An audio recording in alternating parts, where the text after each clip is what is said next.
Twilight Gets a Puppy. By TDR. Chapter 46. Doggy Shy. South of the Badlands. A mountainside exploded in flames. Huzzah! Thee is little better than an overgrown iguana, does thee truly call that fire? We have had ice cream warmer than that. Princess Luna shouted, lashing out with her magic, knocking rubble aside as a massive form lunged through the mountain after her. The huge dragon roared, claws outstretched to grab at the Moon Princess, only for a lash of her tail to bat the ship-sized claw away as if it was nothing. Is that the best thee have, bollocks? Luna cursed as she was hit by a boulder thrown by the dragon's tail. Asterisk. Princess Celestia sighed, rubbing her hoof against her temple. Sorry about this, I didn't realize her manners were this lacking after so long. Celestia muttered, taking a sip of tea. The princess was seated at a small table on a cliffside overlooking the mountain range where Luna and the massive dragon were. The table looked like it was carved out of a single white gemstone with a gem-studded tea set sitting on it. It's quite all right. My son needed a bit of exercise. He can't go living in mommy's basement forever. The dragon on the other side of the table from Celestia chuckled. The figure sipping tea with Celestia was a lithe dragon, approximately the same size as Celestia, not including her tail, with shimmering sapphire-hued scales. Her form was streamlined, seemingly designed more for speed and quickness than brute strength like most dragons. She almost seemed fragile, like something a glass blower might make as a decoration. Celestia knew otherwise, of course. The pair of them had not met on the best terms at first, but they had come to an understanding. The solar goddess had found it was not wise to underestimate the goddess of wind. You didn't come here just for tea, Celestia, the dragoness stated. Of course not, but I'm not about to pass up your tea. I have yet to figure out how you managed to spice it like this. I've been unable to recreate it. You simply must let me have the recipe, Blue. If I did that, you'd never come by unless there was trouble. Blue chuckled, eating one of the cookies Celestia had brought. Let me guess, a few of the louts have been making plays on your land again. About the size of it. We've run off the ones causing the most trouble already. We've left the ones alone that are far enough from civilization not to bother anyone. Still, there is one near Ponyville that I told my student to watch out for. I expect he just wants to take a nap, but anything could happen. I asked Twilight and her friends to ask him to move in case his presence became problematic. Celestia shrugged. You're letting your student deal with it? Blue asked, causing Celestia to sigh. I called her my student again, didn't I? She's not really my student anymore due to some issues with Luna's return. She graduated already, though I still send her the occasional bit of work to keep her busy and on the government payroll. Celestia explained. Seriously, she and her brothers will figure out. They can just ask him to leave politely and maybe bribe him a bit. I doubt anything will come of it. Worst case, I'll head out there when I get back and give him the boot. I shall remember you said that. Blue smiled, showing far too many teeth for her lithe muzzle. I also wanted to point out that Luna was back.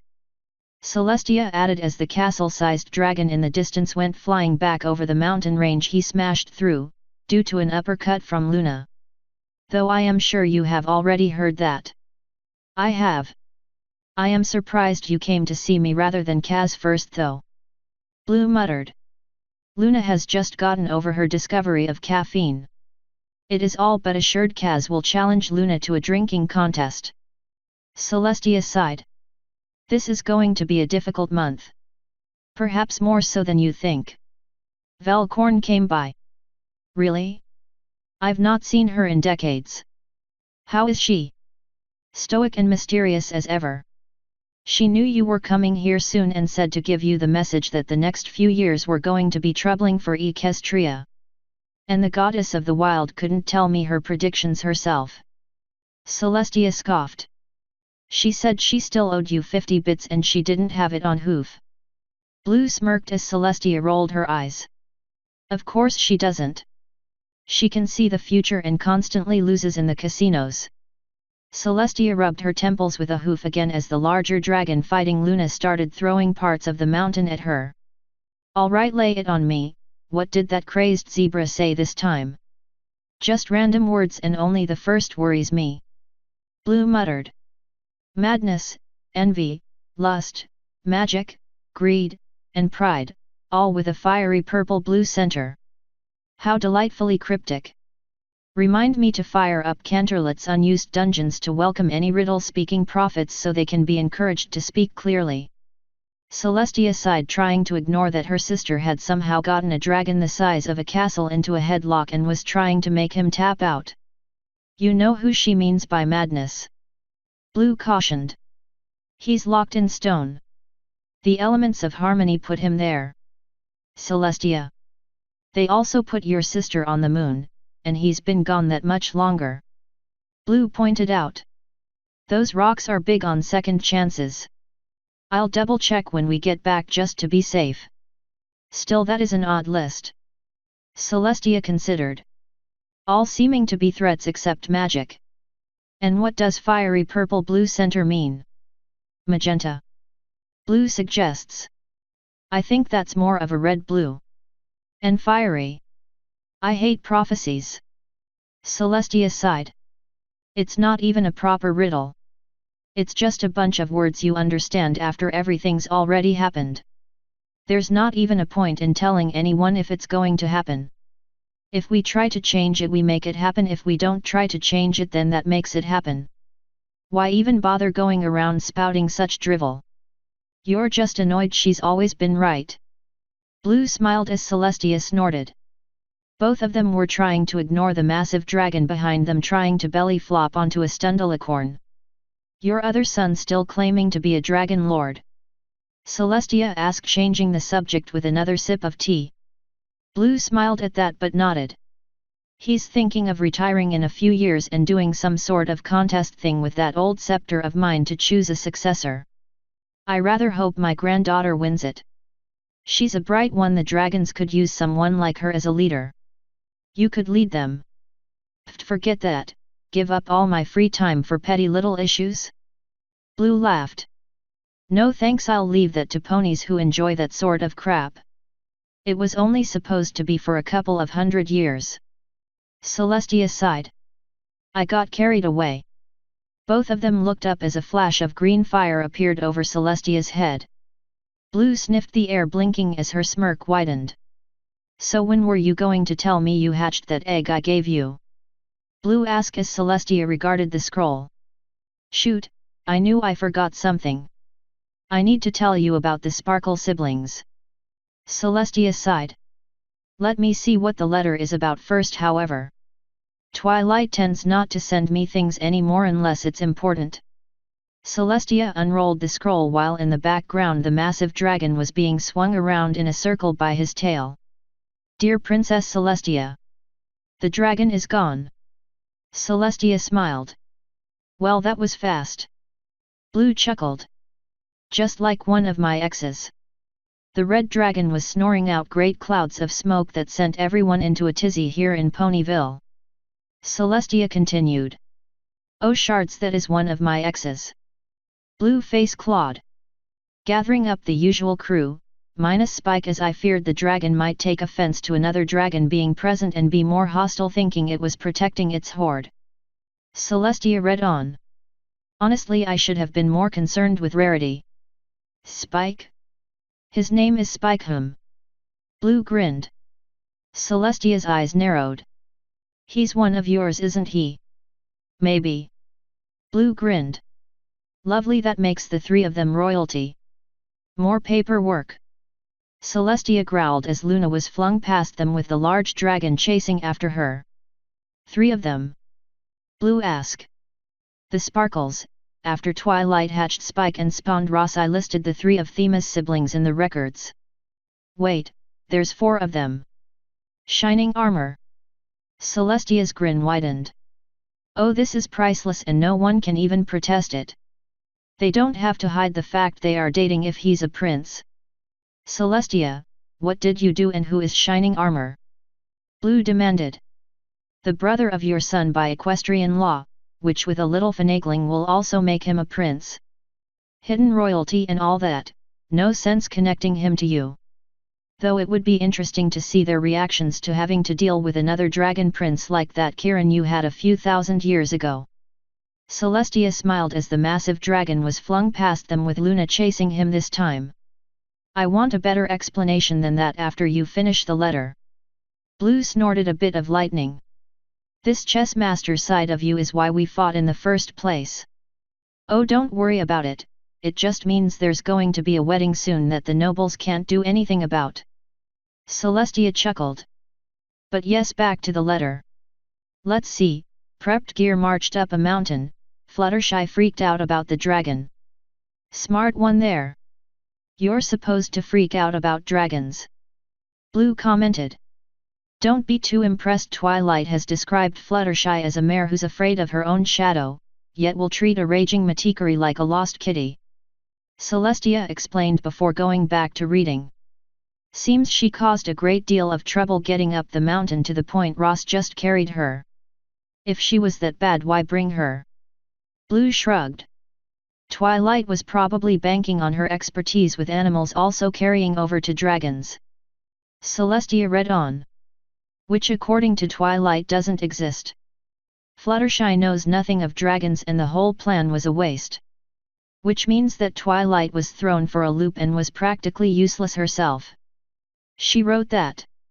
No, I just know how my student reacts to a plan she makes failing. Celestia pointed out as another mountain exploded when Luna was tackled into it. You taught her in your own image, Blue grinned. I'm not that bad. Celestia read on. Let's see. Twilight went in to negotiate anyway and was promptly ignored as the dragon smoked her out and went back to sleep. Sounds about right for Karen. Blue nodded sagely. I had to throw his tail out of bed most days. Rarity tried next with flattery and it almost worked until the dragon noticed she had slipped on some of his hoard to try and sneak out with it. Celestia face hooved. Ha, I like her. Blue laughed. Ballsy, very ballsy. Also very dumb, but that took a pair to try and steal from a dragon right under his nose. Ross attempted to persuade him next and managed a beautiful speech that caused Pinky and Fluttershy to cry and had me tearing up a bit as well. Clearly he was paying attention in some of your classes. Celestia read on. I am certain, had the idiot said it in pony instead of moondog, it would have worked. Instead he was chased out of the cave because of all the annoying barking. Celestia couldn't help but chuckle at that, though she returned to the letter at Blue's confused look. Pinkie Pie tried to throw it a party. That went as well as expected. Celestia read. And then when all that failed, Rainbow Dash tried brute force. Is she still alive? Blue questioned, a bit worried despite the fact the massive form of her son was currently punching himself in the face behind her as Luna moved his arm with her magic. Why art thou striking thine self? Why art thou striking thine self? Luna bellowed. Celestia read on and nodded. It seems so because Fluttershy stepped up when the dragon was ready to kill them all and browbeat him into submission.